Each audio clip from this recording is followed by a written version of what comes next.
Hello students, mens education online classes में आप सभी का बहुत बहुत स्वागत है।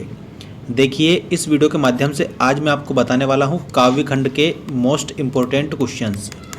तो वीडियो को आप लास्ट तक देखिए। इसमें जो भी महत्वपूर्ण प्रश्न है सभी प्रश्नों को मैं आपको बता दूंगा।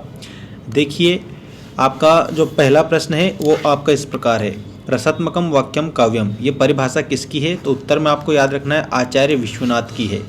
रमणीयार्थम प्रतिपादका शब्दा काव्यम, ये परिभाषा किसकी है? तो पंडित राज जगन्नाथ की परिभाषा है। इसके बाद में आपको नेक्स्ट परिभाषा याद रखनी है। देखिएगा, काव्य के भेद है। काव्य के कितने भेद होते हैं? तो दृश्य काव्य और श्रव्य काव्य, मतलब काव्य के दो भेद होते हैं। ठीक। इसके बाद शैली की दृष्टि से काव्य के कितने भेद होते हैं? तो शैली की दृष्टि से काव्य के, याद रखना, शैली की दृष्टि से काव्य के दो भेद होते हैं। ठीक है, कौन कौन से हैं? एक तो है प्रबंध काव्य और दूसरा है मुक्तक काव्य। इसके बाद देखिए, प्रबंध काव्य के कितने भेद होते हैं? तो इसमें उत्तर में आपको याद रखना है प्रबंध काव्य के 3 भेद होते हैं, महाकाव्य, खंडकाव्य और आख्यानक गीतियाँ। ठीक है। इसके बाद में हम बात करते हैं मुक्तक काव्य के भेद। देखिए, मुक्तक काव्य जो होता है, मुक्तक काव्य के 2 भेद होते हैं। एक तो है आपका पाठ्य मुक्तक और दूसरा है गेय मुक्तक। इसके बाद काव्य से रस की संख्या कितनी होती है? तो आपको याद रखना है 10 होती है मुख्य रूप से। ठीक है। और भक्ति रस जो है उसको अगर शामिल कर दो तो 11 हो जाएगी, लेकिन मुख्य रूप से आपको 10 याद रखना है। इसके बाद देखिए, संचारी भावों की संख्या कितनी है?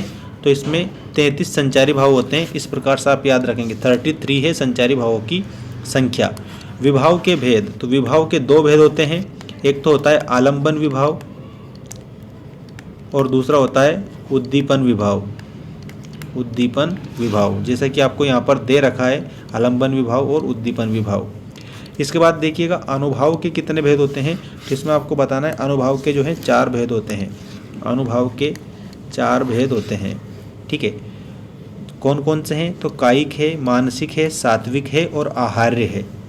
काव्य की आत्मा किसे कहा जाता है? तो रस को काव्य की आत्मा कहा जाता है। ऐसे आपको याद रखना है, रस को काव्य की आत्मा कहा जाता है। प्रमुख रसाचार्य, मतलब प्रमुख रस के आचार्य कौन है? तो भरत मुनि है। भरत मुनि। और भरत मुनि के अनुसार रस की संख्या कितनी है? तो 8 है। ये भी आपको याद रखना है। इसके बाद वात्सल्य रस के सम्राट है तो सूरदास। वात्सल्य रस के सम्राट कौन है? सूरदास जी हैं। रसों का राजा, मतलब रसराज क्या है? तो आपको बताना है श्रृंगार रस है। श्रृंगार रस के 2 भेद होते हैं। एक तो होता है संयोग श्रृंगार और उसके बाद में एक होता है वियोग श्रृंगार। ठीक है, तो इसे को याद रखना है। इसके बाद देखिएगा, रस किसका पर्याय है? तो रस आनंद का पर्याय है, मतलब आनंद जो है इसका पर्यायवाची है रस। आनंद का पर्याय, ऐसे आप याद रख लेना।